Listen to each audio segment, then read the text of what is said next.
Now, Iran has also launched roughly 27 missiles on Israel, targeting their three major cities, Tel Aviv, Jerusalem and Haifa. Meanwhile, Iran has also confirmed that there has been no radiation leak at the nuclear sites that were targeted earlier today.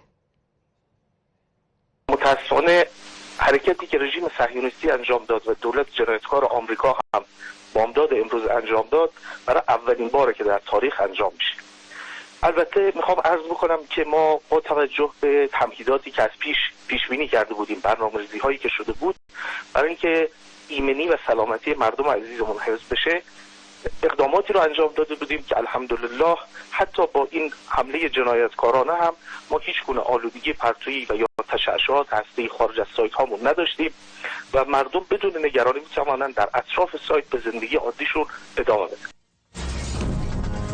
Let's get you breaking updates now coming in. The first satellite image of Fordo has now been released. A set of munition entry holes are visible just above the suspected underground facility, while signs of land subsidence is seen possibly as the area of interest caved inward as a result of the strike. So these are the satellite images. As we mentioned before, Fordo is a nuclear facility that is deep underground, said to be about 250 to 300 feet underground. So satellite imagery is not going to show the extent of damage too much, but you can see some damage. Now, these are the entry points that can be seen in the satellite images. As we mentioned, there can be seen some damage that has been caused, but not too much. In the entry points, you can see some damage. This is the tunnel entrance that has been sealed with dirt. This is an area which was called the nuclear mountain. Deep under the mountain is where the nuclear facility is said to be, which is why, in fact, Israel has also previously said that it's not going to be easy to assess the damage in this facility via the satellite images. These are the first satellite images of the Fordo nuclear facility that has been released. A set of munition entry holes are visible. These are the entry points that can be seen visible, which is in the underground facility. So these are the details that we're bringing for you. We have guests joining us this evening as well. We have Shinjoy Chaudhary, my colleague, with us, Prabhu Dayal, former ambassador, and also Colonel Dr. Rafael George, senior researcher at the Begin Sadat Institute for Strategic Studies, joining us on the broadcast. Thank you so much for joining us. Dr. Rafael, I want to begin by asking you, we have accessed the satellite images. This is from the Fordo nuclear facility, but as we mentioned before as well, satellite imagery, will it be enough to assess the damage that may have been caused in the U.S. strikes? Well, the BDA is still undergoing, and we need to await further information concerning the real damage. However, according to the preliminary results, it appears that the facility was damaged in a way that should affect the Iranian nuclear aspirations many years ahead. Okay, all right. In fact, let's talk about how Iran will take on the United States and what are the possible options now before Iran. Could they target some of the military infrastructure of the United States in the Middle East? As we mentioned, there are about 40,000 American troops who are stationed at different points along the Middle East in the entire region. So let's get you a sense of the disruption that could take place of the military infrastructure of the United States in the region that could now be the immediate target of Iran. So here is where it is. Strait of Hormuz is the first target. It could probably happen with Iran deciding to close it. Remember, Iran has threatened the same previously as well.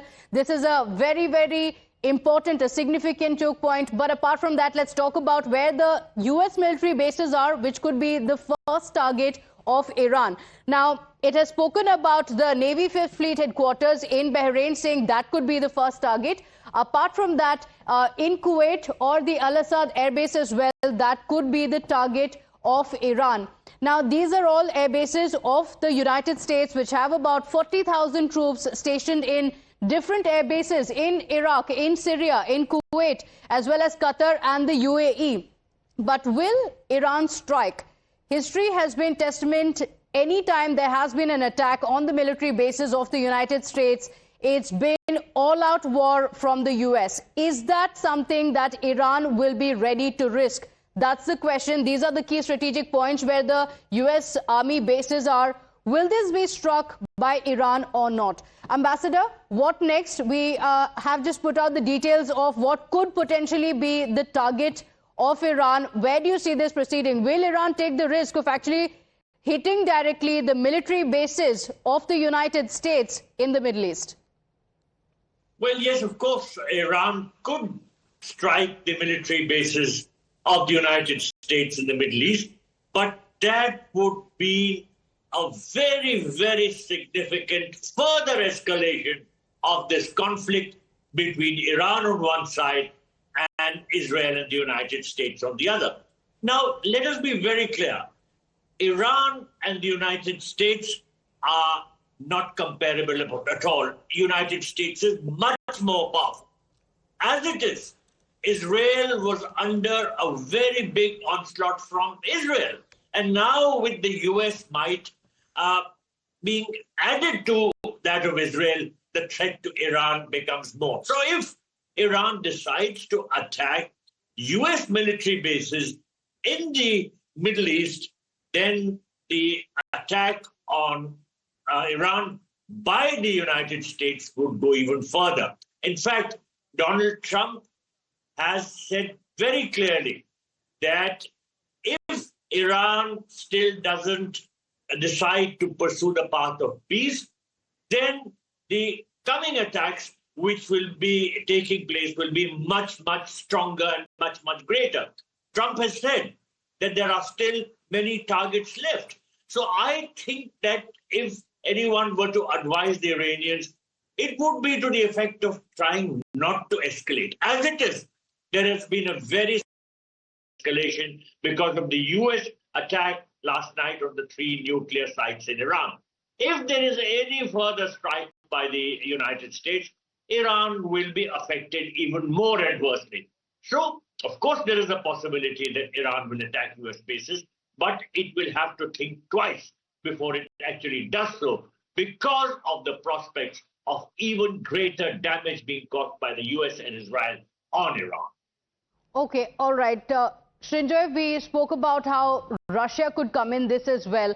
How do you weigh that happening? Iran has now spoken to Russia, but that would mean a much, much bigger escalation. How do you see that proceeding? Well, first of all, Iran could strike, as Ambassador Dayal has said. And if it does strike, it would be at considerable risk.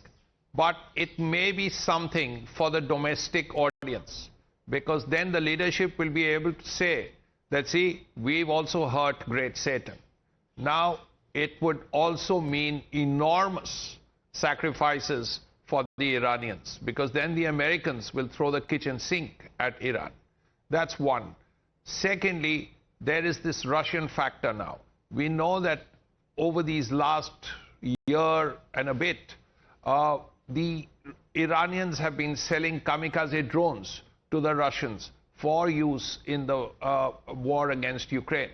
Now, there is some kind of link between the Russians and the Iranians, as also with the Chinese and the Iranians. So here, President Putin, who of course is fighting a war for 3 years and a bit, does pick up the phone, and if, because this is all about ifs, if there is a decision by both America and Russia to speak to each other at this level of precedent, if they decide that, yes, we should both intervene and bring the war to an end, and try to bring it to the end, if then the Americans speak to the Israelis and say, look, your work is done, largely. And if the Russians also speak to the Iranians and say that, look, let's call it a quits at this point. These are all about ifs. If all that happens, then we can look at some level of peace in the near future. But it's all contingent on a lot of things. We don't know what is going to happen over the next 2 or 3 days. But the fact that the Russians have said what they have said is something significant at this point. It's just a straw to hold on to. Okay, all right. Dr. A.V. Davidi, I hope I'm pronouncing your name right, senior researcher at the Jerusalem Institute for Strategy, is also on the broadcast with us. Thank you for joining us. How is it looking at the assessment of the damage that has been caused to the nuclear sites by the attack of the United States? And how much of a setback do you think this is for Iran's nuclear program? So we are still having primarily just some sort of primary data that is coming out. It seems like those attacks have been extremely effective, according to the American and Israeli sources as it's published in the media. The Iranians, on the other side, they completely deny any major damage. They claim actually that only some of the tunnels for entering and exits to Fordo, they have been damaged, and they explain that anyway, the materials that have been out of there for the last few days. So they try to explain that we don't have that much information available at this stage in the matter of the damage itself. But we have to, I agree with all the colleagues here. I think that if we want there's anything further, it would definitely escalate, especially if they attack American sources. I think that they have several things that they can do. They can pursue their proxies, maybe Hezbollah. They can convince Hezbollah to get involved, and the Houthis in Yemen to get involved again, and try to sabotage some sort of the passage at the Strait of Hormuz. So they have stuff to do. And what they tried this morning, I think that very interesting, that the first initial response was Iranian Foreign Minister Arakchi, who actually referred to the Europeans, saying to them that you guys, want us to go back to the negotiation table, but where is the table? The U.S. and Israel have already destroyed this table of the negotiation. So we see that they are trying to approach the Europeans. I think that they understand the Europeans, maybe it's the only way to go in order to have some sort of negotiation and to stop the war. And the last conclusion is that from my point of view, every second, every moment that Iran stops this war, it's for its benefit. They are losing constantly in every single moment in this war. Okay, does this make it clear that there is not going to be a diplomatic end to this? That's the question. And how did the United States strike these highly fortified sites within Iran? We're going to be talking about that and much more after a very short break. Do stay with us.